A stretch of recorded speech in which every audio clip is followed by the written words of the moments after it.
Hello, എല്ലാവർക്കും പുതിയ ക്ലാസ്സിലോട്ട് സ്വാഗതം. നമ്മൾ ഇന്ന് രണ്ടാമത്തെ ദിവസമാണ് പ്രീ വൈക്യു ക്വസ്റ്റ്യൻ പേപ്പറിൻ്റെ രണ്ടാമത്തെ ദിവസമാണ് നമ്മൾ നോക്കാൻ പോകുന്നത്. ഇന്നലെ നമ്മൾ 40 ക്വസ്റ്റ്യൻ നമ്മൾ നോക്കിയിട്ടുണ്ടായിരുന്നു. ഇനി ബാക്കി ക്വസ്റ്റ്യൻസാണ് നമ്മൾ ഉൾപ്പെടുത്തിയിരിക്കുന്നത്. ഇനി വരുന്ന ദിവസങ്ങളിൽ ക്വസ്റ്റ്യൻസിൻ്റെ എണ്ണം കൂടുതൽ ഉൾപ്പെടുത്താൻ ശ്രമിക്കാം. അപ്പോൾ നമുക്ക് ക്ലാസ്സിലോട്ട് കടക്കാം. എല്ലാം വളരെ ഇമ്പോർട്ടൻ്റ് ആയിട്ടുള്ള ക്വസ്റ്റ്യനാണ്. നമുക്ക് ഇനി അധികം ദിവസമൊന്നുമില്ല. ഉള്ള ദിവസം കൊണ്ട് നമുക്ക് മുൻവർഷ ചോദ്യ പേപ്പർ നന്നായി ചെയ്തു നോക്കുക എന്നുള്ളതാണ് നമ്മുടെ മുന്നിലുള്ള ഒരു കടമ്പ എന്ന് പറയുന്നത്. അതിനുവേണ്ടി നമ്മുടെ കയ്യിൽ കിട്ടുന്ന എല്ലാ ക്വസ്റ്റ്യൻ പേപ്പറും, അതായത് 10th പ്രിലിംസിൻ്റെ ബേസായുള്ള എല്ലാ ക്വസ്റ്റ്യൻ പേപ്പറും നമ്മൾ മാക്സിമം ചെയ്ത് നോക്കുമ്പോൾ നമുക്ക് ഏത് സെക്ഷനാണ് നമുക്ക് ഏറ്റവും കൂടുതൽ നമുക്ക് വീക്ക് എന്നുള്ളത് നമുക്ക് കണ്ടുപിടിക്കാൻ കഴിയും. നമുക്ക് ക്ലാസ്സിലോട്ട് കിടക്കാം. കൂട്ടുകാരെ വരൂ. അപ്പോൾ ആദ്യത്തെ ചോദ്യം, കേരളത്തിലെ ഏറ്റവും വലിയ കായൽ വേമ്പനാട്ടുകായലാണ് കേരളത്തിലെ ഏറ്റവും വലിയ കായൽ. കേരളത്തിൻ്റെ സംസ്ഥാന ചിത്രശലഭം ബുദ്ധമയൂരിയാണ് കേരളത്തിൻ്റെ സംസ്ഥാന ചിത്രശലഭം. കേരളത്തിലെ നദികളിൽ കിഴക്കോട്ടൊഴുകുന്ന നദി ഏത്? കബനിയാണ് തന്നിരിക്കുന്ന നദികളിൽ കിഴക്കോട്ടൊഴുകുന്ന നദി. 2024 പാരീസ് ഒളിമ്പിക്സ് ഹോക്കിയിൽ വെങ്കലം നേടിയ ടീമിലെ മലയാളി താരം. 2024 പാരീസ് ഒളിമ്പിക്സ് ഹോക്കിയിൽ വെങ്കലം നേടിയ ടീമിലെ മലയാളി താരം പിയ ശ്രീജേഷാണ് 2024 പാരീസ് ഒളിമ്പിക്സ് ഹോക്കിയിൽ വെങ്കലം നേടിയ ടീമിലെ മലയാളി താരം. ഇരവികുളം ദേശീയോദ്യാനത്തിലെ സംരക്ഷിത മൃഗമേത്? വരയാടാണ് ഇരവികുളം ദേശീയോദ്യാനത്തിലെ സംരക്ഷിത മൃഗം. ഏത് കലാരൂപത്തിൽ നിന്നാണ് കഥകളി ഉണ്ടായത്? രാമനാട്ടത്തിൽ നിന്നാണ് കഥകളി ഉണ്ടായത്.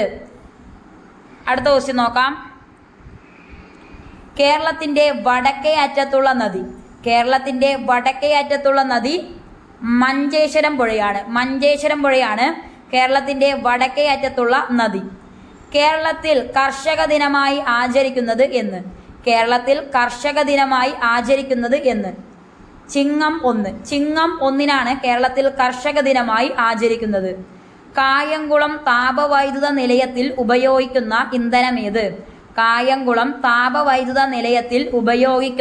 ഇന്ധനം ഏത്?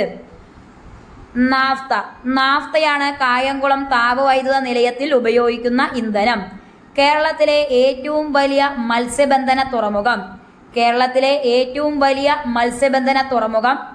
നീണ്ടകരയാണ് കേരളത്തിലെ ഏറ്റവും വലിയ മത്സ്യബന്ധന തുറമുഖം. അടുത്ത ക്വസ്റ്റ്യൻ നോക്കാം. 1812 വയനാട്ടിൽ നടന്ന കുറിച്യ കലാപവുമായി ബന്ധപ്പെട്ട പ്രസ്താവനകൾ താഴെ പറയുന്നവയിൽ ഏതെല്ലാമാണ്? 1812 വയനാട്ടിൽ നടന്ന കുറിച്യ കലാപവുമായി ബന്ധപ്പെട്ട പ്രസ്താവനകൾ താഴെ പറയുന്നവയിൽ ഏതെല്ലാമാണ്? ബ്രിട്ടീഷുകാർ അമിത നികുതി ചുമത്തിയത് കലാപത്തിനിടയാക്കി. ആ പ്രസ്താവന ശരിയാണ്. രാജ്മഹൽ കുന്നുകളിലാണ് കലാപം നടന്നത്. ആ പ്രസ്താവന തെറ്റാണ്. കലാപത്തെ പറ്റി പഠിക്കാൻ ബ്രിട്ടീഷ് ഗവൺമെന്റ് വില്യം ലോഗൻ കമ്മീഷനെ നിയമിച്ചു. അതും തെറ്റാണ്. കലാപത്തിന് നേതൃത്വം നൽകിയത് രാമൻ നമ്പിയായിരുന്നു. ആ പ്രസ്താവന ശരിയാണ്. അപ്പോൾ 1812 വയനാട്ടിൽ നടന്ന കുറിച്യ കലാപവുമായി ബന്ധപ്പെട്ട പ്രസ്താവനകളിൽ ശരിയായിട്ടുള്ളവ ബ്രിട്ടീഷുകാർ അമിത നികുതി ചുമത്തിയത് കലാപത്തിനിടയാക്കിയതും കലാപത്തിന് നേതൃത്വം നൽകിയത് രാമൻ നമ്പി ആയിരുന്നു. 1ഉം 4ഉം പ്രസ്താവനകളാണ് ശരി. ഓപ്ഷൻ സി ആണ് ആൻസർ എന്ന് പറയുന്നത്. 2024 സമാധാനത്തിനുള്ള നോബൽ പുരസ്കാരം നേടിയ സംഘടന. 2024 സമാധാനത്തിനുള്ള നോബൽ പുരസ്കാരം നേടിയ സംഘടന. ഓപ്ഷൻ എ നിഹോൺ ഹിഡാങ്ക്യോയ്ക്കാണ് 2024 സമാധാനത്തിനുള്ള നോബൽ പുരസ്കാരം ലഭിച്ചത്. 70ാമത് നെഹ്റു ട്രോഫി വള്ളംകളി മത്സര വിജയി. ഓപ്ഷൻ ബി കാരിച്ചാൽ ചുണ്ടനാണ്. 70ാമത് നെഹ്റു ട്രോഫി വള്ളംകളി മത്സര വിജയി. അടുത്ത ക്വസ്റ്റ്യൻ നമുക്ക് നോക്കാം. ചുവടെ പറയുന്നവയിൽ ശരിയായ ജോഡി ഏതാണ്? ചുവടെ പറയുന്നവയിൽ ശരിയായ ജോഡി ഏതാണെന്നാണ് ചോദ്യം. നമ്മുടെ ശ്രീനാരായണ ഗുരു പ്രാചീന മലയാളം, അത് തെറ്റാണ്. ചട്ടമ്പി സ്വാമികൾ അഖിലത്തിരുട്ട്, അതും തെറ്റാണ്. വൈകുണ്ഠ സ്വാമികൾ ദർശനമാല, അതും തെറ്റാണ്. പണ്ഡിറ്റ് കറുപ്പൻ ജാതി കുമ്മി, ആ ജോഡിയാണ് ശരിയായിട്ടുള്ളത്. അപ്പോൾ ചുവടെ പറയുന്നവയിൽ ശരിയായ ജോഡി ഏതാണ്? പണ്ഡിറ്റ് കറുപ്പന്റെയാണ് ജാതി കുമ്മി.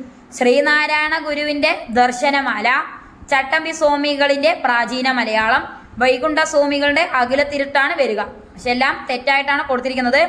പണ്ഡിറ്റ് കറുപ്പൻ ജാതി കുമ്മിയാണ് ശരിയായിട്ടുള്ളത്. അപ്പൊ ശരിയായിട്ടുള്ള ജോഡി പറഞ്ഞ ഓപ്ഷൻ ഡി ആണ്.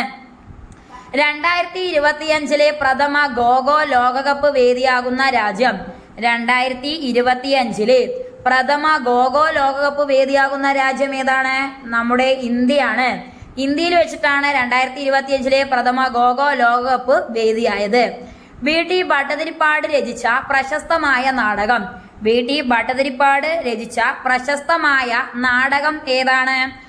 അടുക്കളയിൽ നിന്ന് അരങ്ങത്തേക്ക്. അടുക്കളയിൽ നിന്ന് അരങ്ങത്തേക്ക് എന്ന നാടകമാണ് വി.ടി. ഭട്ടതിരിപ്പാട് രചിച്ച പ്രശസ്തമായ നാടകം. അടുത്ത ക്വസ്റ്റ്യൻ, തിരുവിതാംകൂറിന്റെ താൻസി റാണി എന്നറിയപ്പെട്ട സ്വാതന്ത്ര്യ സമര പോരാളി. തിരുവിതാംകൂറിന്റെ താൻസി റാണി എന്നറിയപ്പെട്ട സ്വാതന്ത്ര്യ സമര പോരാളി ആരാണ്? Option D Akkamma Cheriyan. അക്കാമ ചെറിയാനാണ് തിരുവിതാംകൂറിന്റെ താൻസി റാണി എന്നറിയപ്പെട്ട സ്വാതന്ത്ര്യ സമര പോരാളി. അടുത്ത ക്വസ്റ്റ്യൻ, ചുവടെ പറയുന്നവയിൽ ഏത് സംഭവത്തിന് നേതൃത്വം കൊടുത്ത വ്യക്തിയാണ് ഡോക്ടർ കെ.ബി. മേനോൻ? ചുവടെ പറയുന്നവയിൽ ഏത് സംഭവത്തിന് നേതൃത്വം കൊടുത്ത വ്യക്തിയാണ് doctor K B. Menon? Option A Keezhariyur bomb case. Keezhariyur bomb കേസിന് നേതൃത്വം കൊടുത്ത വ്യക്തിയാണ് ഡോക്ടർ കെ.ബി. മേനോൻ. അടുത്ത ചോദ്യം നോക്കാം. മൊബൈൽ ഫോണിന് അടിമപ്പെടുന്ന കുട്ടികളെ മോചിപ്പിക്കാനുള്ള കേരള പോലീസ് പദ്ധതി. മൊബൈൽ ഫോണിന് അടിമപ്പെടുന്ന കുട്ടികളെ മോചിപ്പിക്കാനുള്ള കേരള പോലീസ് പദ്ധതി ഏതാണ്? ഓപ്ഷൻ ബി ആണ്, കൂട്ടാണ് മൊബൈൽ ഫോണിന് അടിമപ്പെടുന്ന കുട്ടികളെ മോചിപ്പിക്കാനുള്ള കേരള പോലീസ് പദ്ധതി. അടുത്ത ക്വസ്റ്റ്യൻ, മഹാകവി ജി ശങ്കരക്കുറുപ്പ് രണ്ടാം ബുദ്ധൻ എന്ന് വിശേഷിപ്പിച്ച സാമൂഹ്യ പരിഷ്കർത്താവ്. മഹാകവി ജി ശങ്കരക്കുറുപ്പ് രണ്ടാം ബുദ്ധൻ എന്ന് വിശേഷിപ്പിച്ച സാമൂഹ്യ പരിഷ്കർത്താവ് ആരാണെന്നാണ് ചോദ്യം. ഓപ്ഷൻ ഡി ശ്രീനാരായണ ഗുരുവാണ്. ശ്രീനാരായണ ഗുരുവിനെയാണ് മഹാകവി ജി ശങ്കരക്കുറുപ്പ് രണ്ടാം ബുദ്ധൻ എന്ന് വിശേഷിപ്പിച്ചത്. സസ്യങ്ങളിൽ ബീജസംയോഗത്തിന് ശേഷം നടക്കുന്ന പ്രവർത്തനം ഏതാണ്? സസ്യങ്ങളിൽ ബീജസംയോഗത്തിന് ശേഷം നടക്കുന്ന പ്രവർത്തനം ഏതാണ്? ഓപ്ഷൻ എ ആണ്, ഒവ്യൂൾ വിത്താകുന്നു. അപ്പോൾ സസ്യങ്ങളിൽ ബീജസംയോഗത്തിന് ശേഷം നടക്കുന്ന പ്രവർത്തനമാണ് ഒവ്യൂള് വിത്താകുന്നത്. എക്സിറ്റു കൺസർവേഷന് ഉദാഹരണം ഏത്? എക്സിറ്റു കൺസർവേഷന് ഉദാഹരണം ഏത്? ബൊട്ടാണിക്കൽ ഗാർഡനുകളാണ്. ബൊട്ടാണിക്കൽ ഗാർഡനുകളാണ് എക്സിറ്റു കൺസർവേഷന് ഉദാഹരണം. ബൊട്ടാണിക്കൽ ഗാർഡനുകളാണ് എക്സിറ്റു കൺസർവേഷന് ഉദാഹരണം. അടുത്ത ക്വസ്റ്റ്യൻ, ഗ്രന്ഥികോശങ്ങളിൽ കൂടുതലായി കാണപ്പെടുന്ന കോശാംഗം തിരഞ്ഞെടുക്കുക. ഗ്രന്ഥികോശങ്ങളിൽ കൂടുതലായി കാണപ്പെടുന്ന കോശാംഗം തിരഞ്ഞെടുക്കുക. ഓപ്ഷൻ ഡി ആണ്, ഗോൾജി കോംപ്ലക്സ് ആണ്. ഗോൾജി കോംപ്ലക്സ് ആണ് ഗ്രന്ഥികോശങ്ങളിൽ കൂടുതലായി കാണപ്പെടുന്ന കോശാംഗം. അടുത്ത ചോദ്യം, താഴെ തന്നിരിക്കുന്നവയിൽ രക്തത്തിൽ കാണുന്ന പ്രോട്ടീൻ കണ്ടെത്തുക. താഴെ തന്നിരിക്കുന്നവയിൽ രക്തത്തിൽ കാണുന്ന പ്രോട്ടീൻ കണ്ടെത്താനാണ് പറഞ്ഞിരിക്കുന്നത്. ഓപ്ഷൻ ബി ആണ്, ഗ്ലോബുലിൻ. ഗ്ലോബുലിൻ എന്ന പ്രോട്ടീനാണ് രക്തത്തിൽ കാണുന്നത്. തന്നിരിക്കുന്നവയിൽ മാംസ്യത്തിന്റെ ദഹനവുമായി ബന്ധമില്ലാത്തത് തിരഞ്ഞെടുക്കുക. തന്നിരിക്കുന്നവയിൽ മാംസ്യത്തിന്റെ ദഹനവുമായി ബന്ധമില്ലാത്തത് തിരഞ്ഞെടുക്കുക.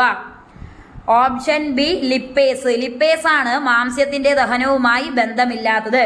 പ്രോട്ടിയേസും പെപ്സിനും ട്രിപ്സിനൊക്കെ മാംസ്യത്തിന്റെ ദഹനവുമായി ബന്ധമുള്ളതാണ്. അടുത്ത ക്വസ്റ്റ്യൻ, തന്നിരിക്കുന്നവയിൽ നിന്ന് തെറ്റായ പ്രസ്താവന കണ്ടെത്തുക. തന്നിരിക്കുന്നവയിൽ നിന്ന് തെറ്റായ പ്രസ്താവന കണ്ടെത്തുക. വൃക്കയിൽ ജലത്തിന്റെ പുനരാകിരണത്തിലൂടെ വാസോപ്രസിൻ ശരീരത്തിലെ ജലത്തിന്റെ അളവ് ക്രമീകരിക്കുന്നു. ആ പ്രസ്താവന ശരിയാണ്. വേനൽക്കാലത്ത് വാസോപ്രസിന്റെ അളവ് കുറവായിരിക്കും. ആ പ്രസ്താവന എന്താണ്? തെറ്റാണ്. വേനൽക്കാലത്ത് വാസോപ്രസിന്റെ അളവ് കൂടുതലായിരിക്കും. വേനൽക്കാലത്ത് കൂടുതലാകുമ്പോഴല്ലേ നമ്മുടെ ജലത്തിന്റെ അളവ് ജലത്തിനൊക്കെ എന്ത് ചെയ്യാൻ പറ്റുള്ളൂ, കൂടുതൽ നമ്മുടെ പുറത്തു പോകുന്നത് തടയാൻ പറ്റുകയുള്ളൂ. മഴക്കാലത്തും തണുപ്പ് കാലത്തും വാസോപ്രസിന്റെ ഉൽപാദനം കുറവായിരിക്കും. അത് ശരിയാണ്, ആ പ്രസ്താവന ശരിയാണ്. വാസോപ്രസിന്റെ ഉൽപാദനം കുറയുന്നത് മൂലം വൃക്കയിൽ ജലത്തിന്റെ പുനരാഗിരണം കുറയും. ആ പ്രസ്താവനയും ശരിയാണ്. അപ്പോൾ നമ്മുടെ തെറ്റായ പ്രസ്താവന ഏതാണെന്നാണ് കണ്ടുപിടിക്കേണ്ടത്. അപ്പോൾ വൃക്കയിൽ ജലത്തിന്റെ പുനരാഗരണത്തിലൂടെ വാസോപ്രസിൻ ശരീരത്തിലെ ജലത്തിന്റെ അളവ് ക്രമീകരിക്കുന്നു. മഴക്കാലത്തും തണുപ്പ് കാലത്തും വാസോപ്രസിന്റെ ഉൽപാദനം കുറവായിരിക്കും. വാസോപ്രസിന്റെ ഉൽപാദനം കുറയുന്നത് മൂലം വൃക്കയിൽ ജലത്തിന്റെ പുനരാഗരണം കുറയും. ഈ പ്രസ്താവനകളൊക്കെ ശരിയാണ്. എന്നാൽ വേനൽക്കാലത്ത് വാസോപ്രസിന്റെ അളവ് കുറവായിരിക്കും എന്ന് പറയുന്നത് തെറ്റാണ്. അപ്പോൾ ഓപ്ഷൻ ബി ആണ് നമ്മുടെ ആൻസർ ആയിട്ട് വരുന്നത്. തെറ്റായിട്ടുള്ള പ്രസ്താവനയാണ്. ഓപ്ഷൻ ബി ആണ് ആൻസർ ആയിട്ട് വരുന്നത്. വേനൽക്കാലത്ത് വാസോപ്രസിന്റെ അളവ് കൂടുതലായിരിക്കും എന്നുള്ളത് മനസ്സിലാക്കി വെക്കുക. അടുത്ത ചോദ്യം, രോഗങ്ങളുമായി ബന്ധപ്പെട്ട് തന്നിരിക്കുന്ന പ്രസ്താവനകളിൽ നിന്നും ശരിയും തെറ്റും കണ്ടെത്തുക. രോഗങ്ങളുമായി ബന്ധപ്പെട്ട് തന്നിരിക്കുന്ന പ്രസ്താവനകളിൽ നിന്നും ശരിയും തെറ്റും കണ്ടെത്തുക.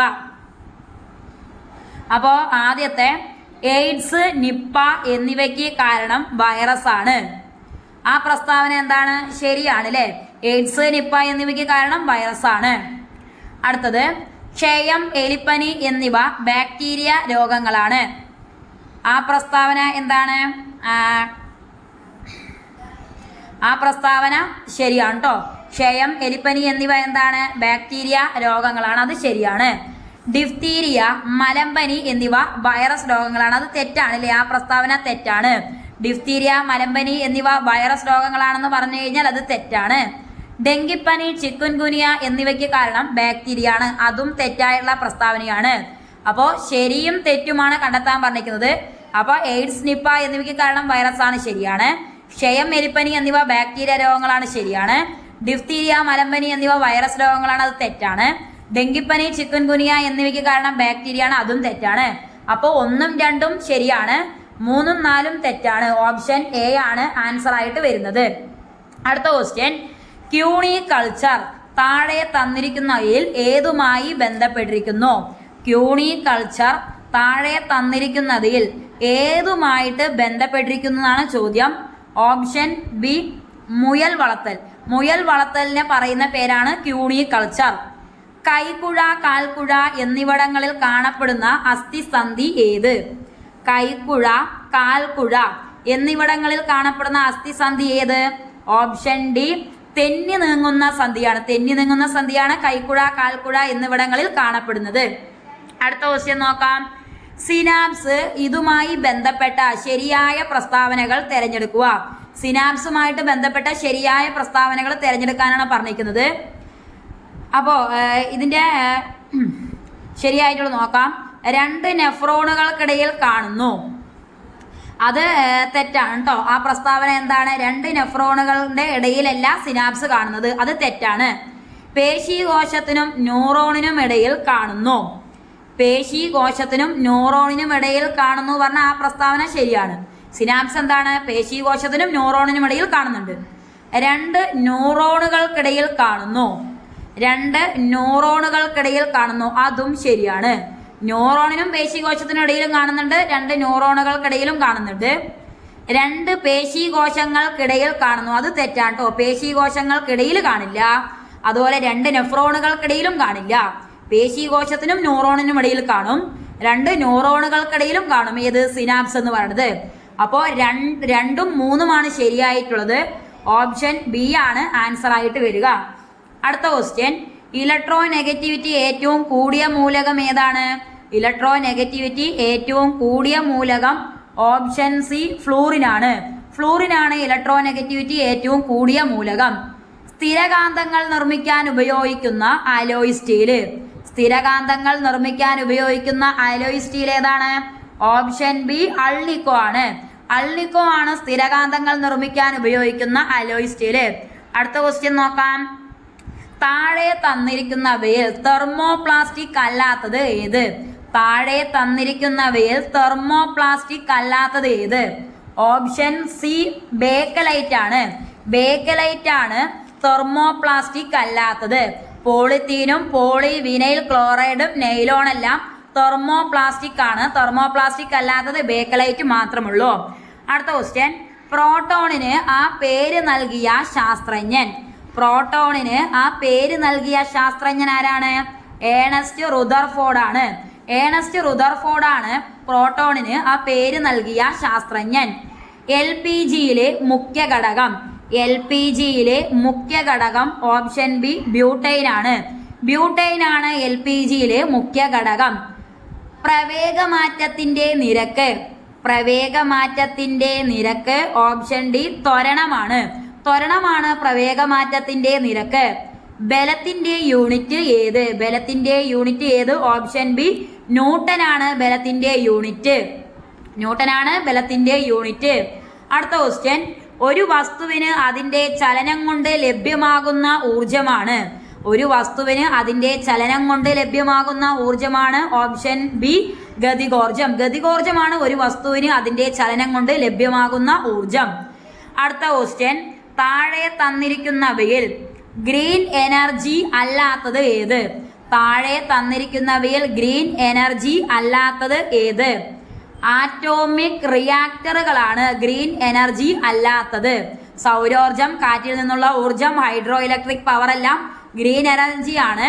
എന്നാൽ ആറ്റോമിക് റിയാക്ടറുകൾ അത് ഗ്രീൻ എനർജി അല്ല. കടലിന്റെ ആഴം അളക്കുന്നതിനുള്ള ഉപകരണമാണ് സോണാർ. ഇതിൽ ഉപയോഗിച്ചിരിക്കുന്ന തരംഗം. കടലിന്റെ ആഴം അളക്കുന്നതിനുള്ള ഉപകരണമാണ് സോണാർ. ഇതിൽ ഉപയോഗിച്ചിരിക്കുന്ന തരംഗം ഏതാണ്? ഓപ്ഷൻ എ അൾട്രാസോണിക് തരംഗമാണ്. അൾട്രാസോണിക് തരംഗമാണ് കടലിന്റെ ആഴം അളക്കുന്നതിനുള്ള ഉപകരണമായ സോണാറിൽ ഉപയോഗിച്ചിരിക്കുന്ന തരംഗം എന്ന് പറയുന്നത്. അപ്പൊ ഇത്രയും ക്വസ്റ്റ്യൻസ് ആണ് നമ്മൾ ഇന്ന് നോക്കിയിരിക്കുന്നത്. ഇനി വരുന്ന ദിവസങ്ങളിൽ നമുക്ക് കൂടുതൽ ക്വസ്റ്റ്യൻസ് ഉൾപ്പെടുത്താം. നിങ്ങൾക്ക് ഈ ക്ലാസ് കണ്ടിട്ട് എങ്ങനെ അഭിപ്രായം ഉണ്ടെന്ന് നിങ്ങൾ താഴെ കമന്റ് ചെയ്യണം. അപ്പൊ നമുക്ക് അടുത്ത ക്ലാസ്സിൽ കാണുന്നവരെ thank you so much my dear friends.